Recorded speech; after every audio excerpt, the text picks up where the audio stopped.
uno de los temas realmente de futuro y críticos de este país.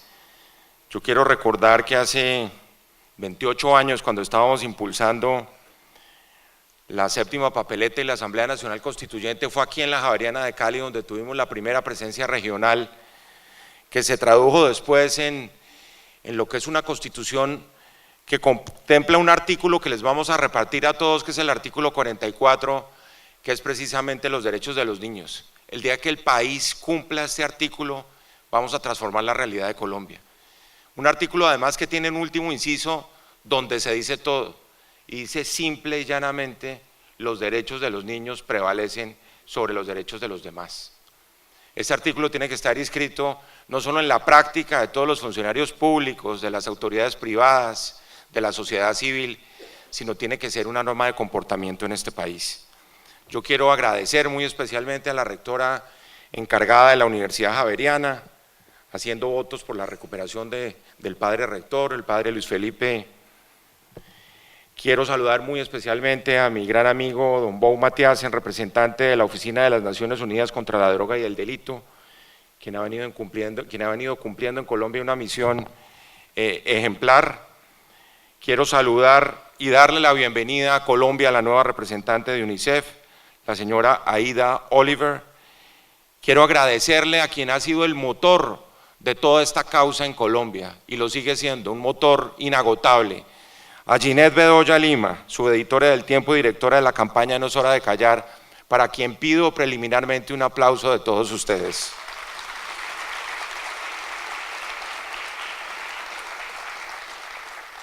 Quiero destacar que esta es nuestra primera audiencia regional. Tuvimos dos instancias, una en Cartagena el 9 de abril, otra en Medellín el 12 de julio, esta es la tercera, pero hoy tenemos el gran privilegio de contar con los 4 gobernadores de la zona de este corredor pacífico. La señora gobernadora del Valle, quien es nuestra anfitriona, el señor gobernador del Cauca, el señor gobernador del Chocó y el señor gobernador de Nariño. Muchísimas gracias, gobernadores, por estar aquí en el día de hoy. Quiero darle también la bienvenida y desearle todos los éxitos a la nueva directora del Instituto Colombiano de Bienestar Familiar, la doctora Juliana Pungilupi, que aquí nos acompaña, al doctor Valdés, director del Instituto de Medicina Legal, al nuevo viceministro del Interior, el doctor Soler, que aquí nos acompaña, a quien ha sido el gran aliado de todas estas causas desde la Fiscalía, gran amigo hace varias décadas también, el doctor Mario Gómez Jiménez, que ha tomado esta causa no solo como un compromiso institucional, sino personal en el buen sentido de la palabra, y ha dado los resultados que bien nosotros conocemos, particularmente en la ciudad de Cartagena y en Medellín. El teniente coronel Mauricio Santamaría, jefe del área investigativa contra la delincuencia organizada de la Dirección de Investigación Criminal Interpol, nuestra visitante de la Argentina, la señora Alika Quinan, sobreviviente de trata de personas en ese país, a la exgobernadora indígena y concejal de Silvia Cauca, Ascensión Velasco, a todos los moderadores y panelistas, muchas gracias por estar acá, a la doctora Luz Miriam Castaño, procuradora delegada para la defensa de los derechos de la infancia, la adolescencia y la familia, a todos los procuradores regionales, provinciales y judiciales aquí presentes, a toda la comunidad estudiantil de esta querida Pontificia Universidad Javeriana de Cali, señores docentes, invitados especiales, medios de comunicación. Para mencionar la magnitud del fenómeno y demostrar que esto no es únicamente un tema de leyenda urbana o de anécdotas en relación con disfuncionalidades que tiene la sociedad, como muchos lo quisieron presentar durante mucho tiempo,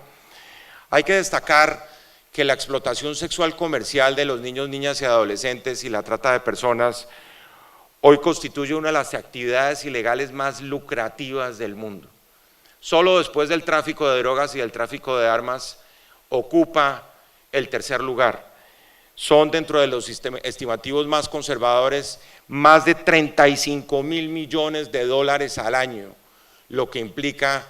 como lo ha dicho Naciones Unidas y como lo hemos sostenido siempre, que esto es crimen organizado internacional, que rebasó las fronteras de los estados y que es particularmente en Colombia una realidad, una patología social que se ensaña con nuestra realidad. De los delitos sexuales, como bien lo mencionaba acá la señora vicerrectora, el 86% son casos contra niños, niñas y adolescentes. El 90% de las víctimas, el 90% de las víctimas son niñas, niñas y adolescentes y mujeres. Es decir, es una violencia basada en el género, algo que es hoy imbatible, incontrovertible. El 86% de los abusos sexuales, lo mencionaba también la vicerrectora, se cometieron por personas cercanas a la víctima. Es decir, los instrumentos tradicionales de prevención y de persecución del delito tienen que ser diferentes, porque estamos frente a un tipo de criminalidad que está enclaustrado precisamente muchas veces dentro del núcleo cercano y el núcleo familiar. Y la impunidad en estos delitos, que es lo que estamos tratando de romper, se acerca al 97 o 98%.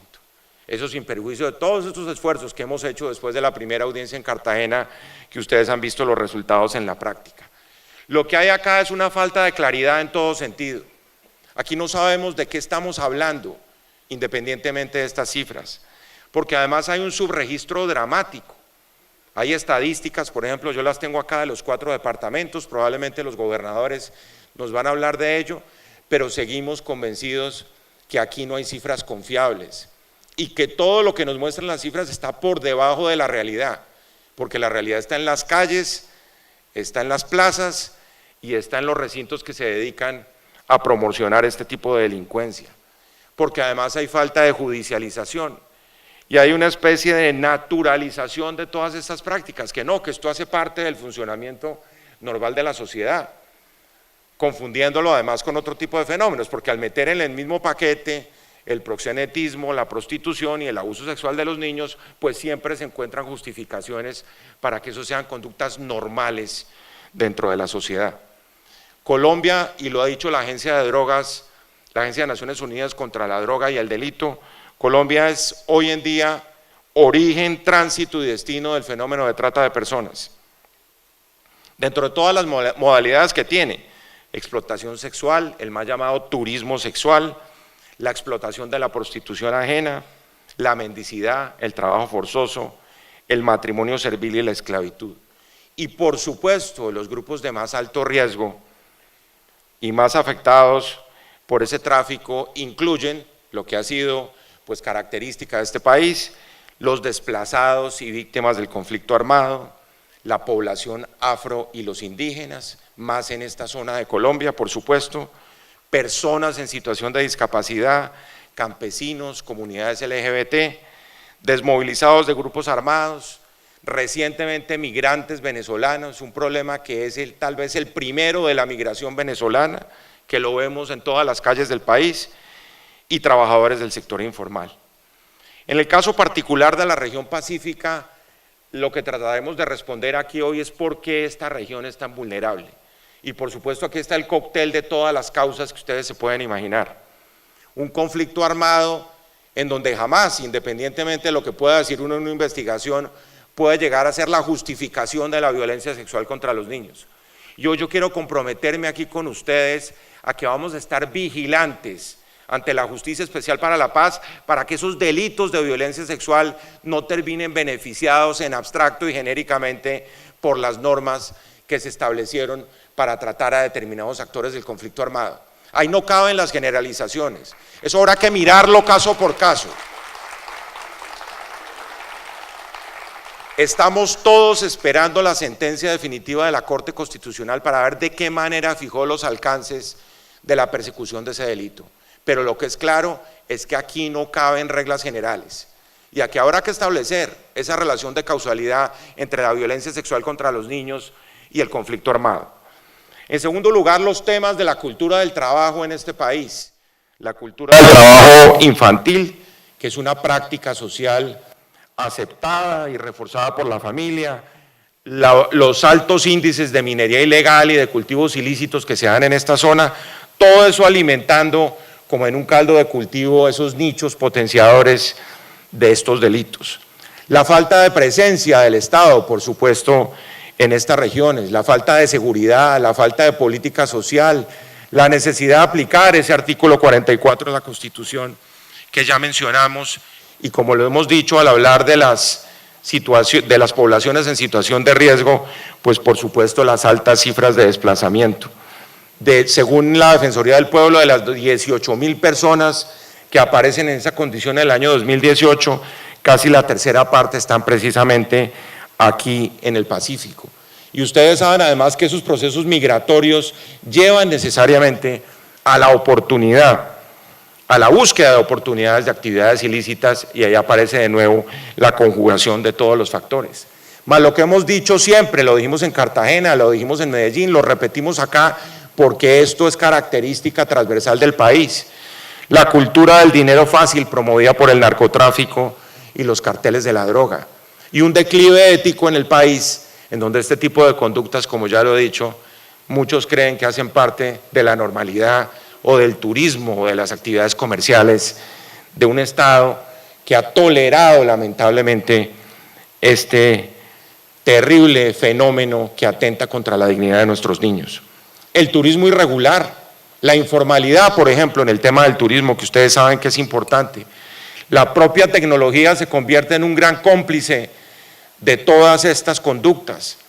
El Airbnb, por ejemplo, la posibilidad de entrar a plataformas, de hacer reservas sin necesidad de controles de ninguna naturaleza, dentro de la ilegalidad o la informalidad. Los paquetes turísticos que ofrecen servicios sexuales con mujeres y con niños, pues siguen siendo lamentablemente la norma en muchos de los casos en esta región. Y finalmente todos esos patrones culturales que giran alrededor de estereotipos, en donde Cali es una de las ciudades con mayor reconocimiento en esa materia, para hablar de temas que parecen también secundarios, como las clínicas de cirugías estéticas y un culto desaforado de nuevo a una serie de patrones de comportamiento de la mujer, que no son necesariamente los patrones que tienen que imponerse en una sociedad moderna donde se respeten esencialmente los derechos de la mujer. Y eso es obviamente una práctica generalizada en el país. Y lo que es claro, como se verá a lo largo de esta audiencia, es que aquí hay que tratar de crear unos entornos protectores de los más vulnerables de la sociedad, que son precisamente los niños, las niñas y los adolescentes, una especie de blindaje donde se arranque necesariamente de las reflexiones que hay alrededor del fortalecimiento de la familia, que tienen que ver con el fortalecimiento institucional también. Por eso estamos aquí esencialmente en una actividad de articulación entre las autoridades nacionales, departamentales, municipales, los órganos de control, por supuesto los órganos de investigación y responsables de la seguridad, para ver de qué manera nos ponemos todos en la misma ruta para mostrar resultados, como ya lo hemos hecho, repito, en varias ciudades del país, dentro de un sistema de corresponsabilidad, como es uno de los paneles que se van a estructurar aquí a lo largo de la mañana, donde es necesario mirar el papel que juega la empresa, que juega el comercio, que juega la sociedad civil en combatir este delito, y cómo determinados sectores económicos requieren, además de pautas de comportamiento en esa materia, de códigos de ética que son necesarios, que se deben cumplir, por supuesto, y que tiene que haber una especie de control social sobre esa materia, que tiene que salir precisamente de actividades de autocontrol, si ello es posible. La necesidad de vincular a las escuelas, por ejemplo, la educación misma, y eso lo vimos en Cartagena, la posibilidad de vincular a los rectores de las instituciones de educación superior, de educar a los padres para enseñar los riesgos que se presentan en tantas oportunidades, entre comillas, de empleo para los niños. Y por supuesto, la necesidad de mucha mayor educación, en el caso particular de este colectivo, en lo que se refiere a menos embarazos, uniones tempranas y educación sexual que le permita a los niños y adolescentes valorar con elementos claros toda esta situación de riesgo. Estas audiencias, lo decía, y aquí le agradezco una vez más a Ginette, que ha sido nuestra inspiración en toda esta lucha, esperamos que continúe por todo el país. La próxima la haremos en el Amazonas, en Leticia, esperamos en 2 meses, en noviembre de este año, para cubrir la triple frontera de Colombia, ese triángulo amazónico de Brasil, Colombia y Perú, y estará auspiciada, y quiero agradecérselo públicamente, por UNODOC, por UNICEF, precisamente porque allí vamos a desempeñar y vamos a poner en marcha mecanismos de acción global para prevenir y combatir la trata de personas y el tráfico ilícito de migrantes. Hemos puesto en marcha programas de capacitación de todos los funcionarios de la Procuraduría. Estamos trabajando en las regiones donde se han dado las audiencias. Esto no termina acá, esto apenas comienza acá el trabajo de los organismos de control. Estamos acompañando a la Fiscalía en los procesos penales donde se han judicializado los protagonistas de este crimen internacional y sobre todo en esta faceta que es esencial, aunque muchos no lo crean, de sensibilización de la opinión pública con la magnitud y profundidad del fenómeno. Contamos con esa maravillosa iniciativa de Ginette y del diario El Tiempo que se llama Mi Voz Cuenta y que busca esencialmente capacitar funcionarios y medios de comunicación sobre lo que significa este flagelo de la violencia sexual contra los niños. Yo quiero simplemente destacar finalmente lo que representa y lo que hemos encontrado en buena parte de otras ciudades, esencialmente porque lo que se sigue demostrando y lo que tenemos que romper de nuevo no está fundado dentro de esta actitud legalista típica colombiana de modificar las leyes, sino de proceder a iniciar una serie de cambios culturales dentro de la sociedad.